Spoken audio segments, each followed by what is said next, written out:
Hello everyone. Today we are here for the session on the role of parents in child's education, hosted by SapienKid. SapienKid is a parent research organization and we have created content for parents to raise their children smoothly.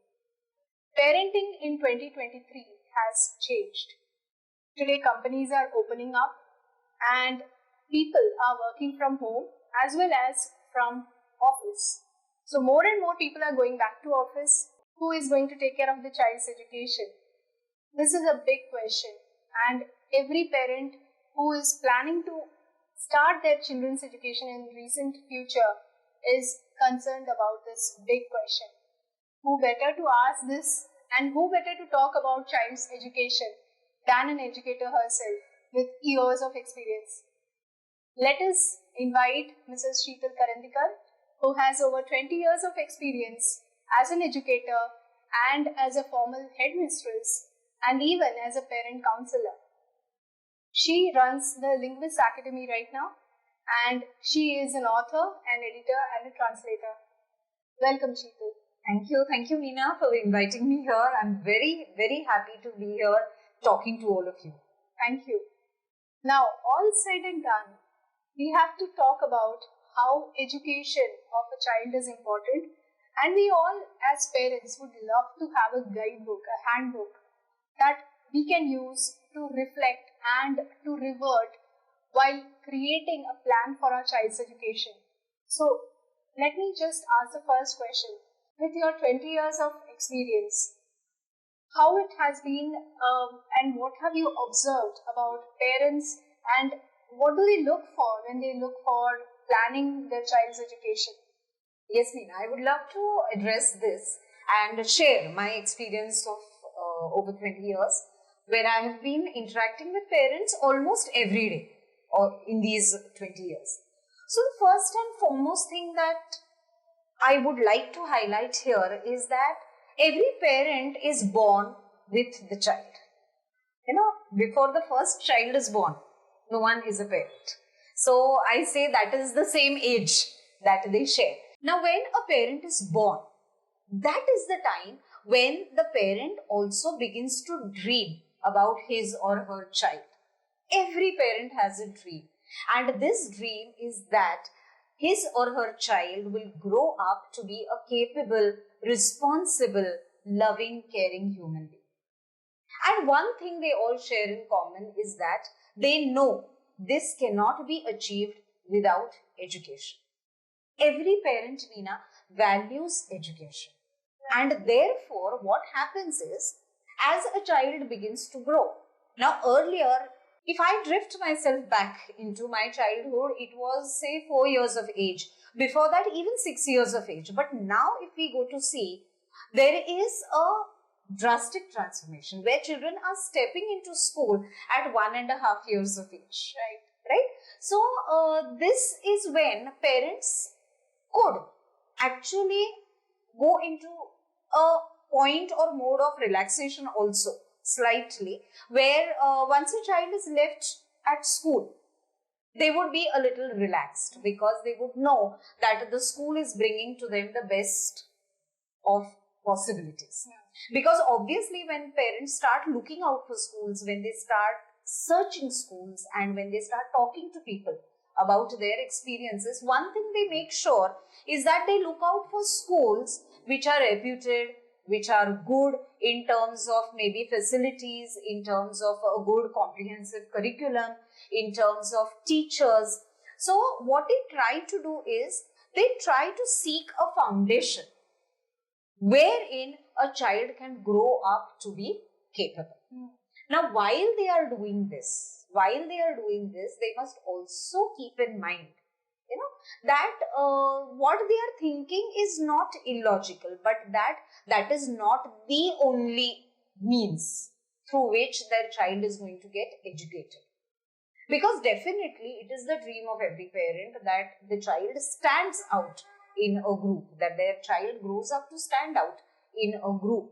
And they are looking at schools so that they would provide a holistic input, a holistic development for their child. Now, while looking at this 360 degrees holistic development of a child, parents opt out for good schools, which is absolutely fine. But my cause of worry is when parents take it for granted that school is the only place and that it is school that is responsible for their child's education. Because time and again I'm saying that any kind of first learning that takes place in a child's life happens from home. It is school that takes ahead, that takes this learning forward. We are all aware, Meena, that any child's education actually begins from when he or she starts growing in the mother's womb. Science has also proved this. So you can imagine how important environment is. And so definitely we cannot say that school is the only place that can provide this environment. Right. So we all agree to the fact that education begins right before birth itself, and school is not the beginning and end of all education also. So that means there are a few loopholes. How should parents fulfill or fill up these loopholes or gaps? Okay, so rightly, as you said, loopholes or gaps. So these are two different concepts. Loopholes are those points of escape in a system, and definitely let us not associate loopholes with the education system. Okay, but definitely I will say there are gaps. And why are there gaps? Not because there are no intellectuals there, who are designing this system and who are not aware of these gaps. Education by itself needs to be all comprehensive. But when we say all comprehensive and 360 degrees angle, we cannot expect one part of the formal education system to cover up everything.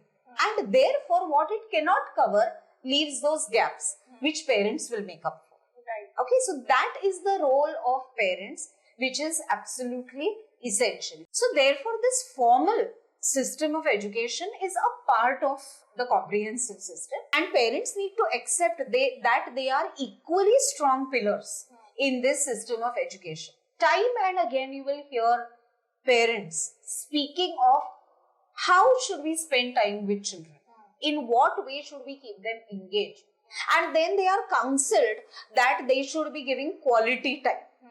Now parents need to understand this concept of quality time. Right. What is quality time? Of course, as we move along, I will give you some hands-on tips as to what kind of quality time or how you can spend quality time with the children. But here, let us just again and again reiterate the fact that we must spend enough time. At least at this point of time, let us understand we must spend enough time as parents with children. Because one other thing is that, which I had referred to in the beginning, that a parent is born when a child is born. Right. So frankly speaking, the age of parents and children is the same. Right. It's just that I would request the chronologically adults, not to, or the chronologically older adults, not to switch their gears all the time into instruction mode. Leave that instruction mode to teachers. At home, you are as young as the child, and that is what the child is going to enjoy when you are going to be a fresh learner with the child. Right. So, then the child has company. Over there, the child is all ears to the teacher, and what she says is the last word. So, the child will carry that information back home, and then he has someone to share the information with. Right. So, he shares it with his friend, who is on paper a parent. That is how the system should be. So parent and learning partner. Learning partner, absolutely. How should parents start with the process of educating their child? What are the steps? And as you said, hands-on tips that you have. Actually, I'm the happiest person on earth to answer this question because I can go on and on. But I'm going to keep myself disciplined. I'm going to try and keep myself organized to a few hands-on tips, because otherwise there are endless things that parents can contribute. Now, while parents are prepping up their children for school, in further years, that kind of a readiness must be gotten into children. That is for sure. When the child is ready, he'll be able to take. Now, what are these little things that parents can do? To begin with, It's something very simple. Keep your house completely strewn around with books. Wherever the child turns or wherever you turn, let there be a book around. Initially, it could be books with pictures, but not only that. You can keep books which adults read as well. Don't underestimate children. Right. Keep all kinds of books around. While children are young, I always tell parents, stop cleaning your house. Hygienic cleaning is yes, that you must do. But cleaning by way of picking things and always keeping them in the right place, you need not really do. Because, children need to have those things hands-on where they can quickly pick up, try, leave. And, they don't want to take efforts to reach out to things. So keep books around, because books is something that will really bring in lots and lots of inputs by way of language, by way of information. Similarly, when a parent and a child share a book together, it's that beginning of a strong bond between a parent and child. Right. So the child needs that warmth from the parent as well. Secondly, when we are working in a kitchen, have children around. Let them, young children as 1.5 years and 2 years of age can actually be kept engaged in vegetable sorting. We go to the market, we buy things, we have bags full.